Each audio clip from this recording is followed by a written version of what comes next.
السلام عليكم ورحمة الله وبركاته. سؤال يا صاحبي إن شاء الله فيديو waxaan ku tusi doonaa dad ilaahay karaan laqad si loo sameeyo teeth retouch gabadhan ilkeeda waa yellow waxaan ka dhigi doonaa sidaan ka dhigi doonaa white koodin waxay ahaayeen ilkeed sidaan ahaayeen haddana waxaan ka dhigi doonaa sidaan ka dhigi doonaa dad ilaahay karaan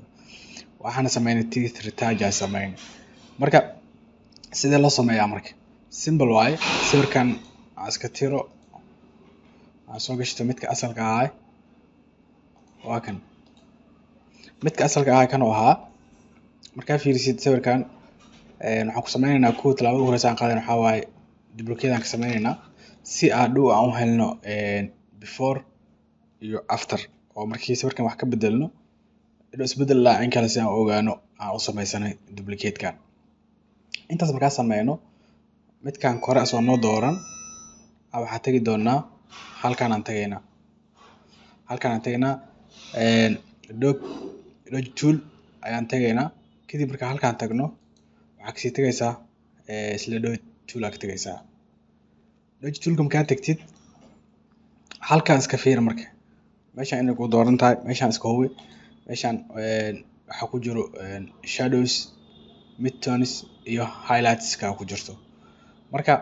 mar walba marka waxaa dooranaysaa hadda midtoneska dooro kadib halkaan oo exposure-ka waxaa ka dhigin kartaa marba tiraal geysa laakiin waxaa geysan kartaa hadda tusaale ahaan 50% iska geyso 50% markaa geysid oo 50% markaa geysid kadib marka waxaa imaataa halkaan imo waa weynaysan kartaa brushkaaga oo open bracket ki close bracket ka aad ka isticmaali kartaa ka weynayn kartaa ka yareyn kartaa marka saas sameeysid marka xoogaa aan soo dhaweysto control plus aan dhaho si fiican aan u arko marka waxaan yareynaa wax yar aan yareynaa brushkayga kadib waxaan leeyahay halkaan ku rugaa marka okay halkaan aan ku rugaa halkaan aan ku tiri doonaa okay waxaan tagaa qaybtaan markaa tago iyadana saas oo kale aan yeelaa si u jeedid okay haddana waxaan tagaa qaybtaan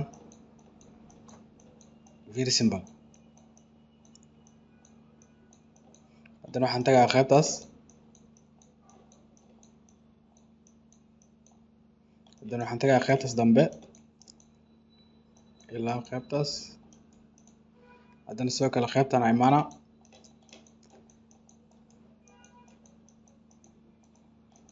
okay haddana waxaan tagaa qaybtaan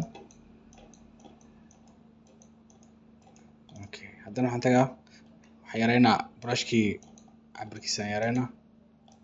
ilaa qaybahaas dambe okay hadda marka isbedel maa dhacay saan u ogaano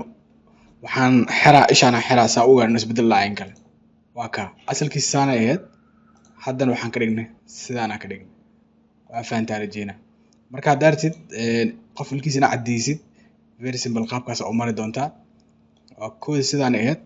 haddana sidaan aan ka dhignay waa before and after koodi sidaan ahayd yellow aan ahayd oo sidaan cagaarnaayeen oo jaalaha u ahaayeen haddana waxaan ka dhignay sidaan aan ka dhignay waxaan rajeynayaa inaad ila fahantay qaabkaasaa loo sameeyaa aad u mahadsantihiin. Assalaamu calaykum waraxmatullaahi wabarakaatuh.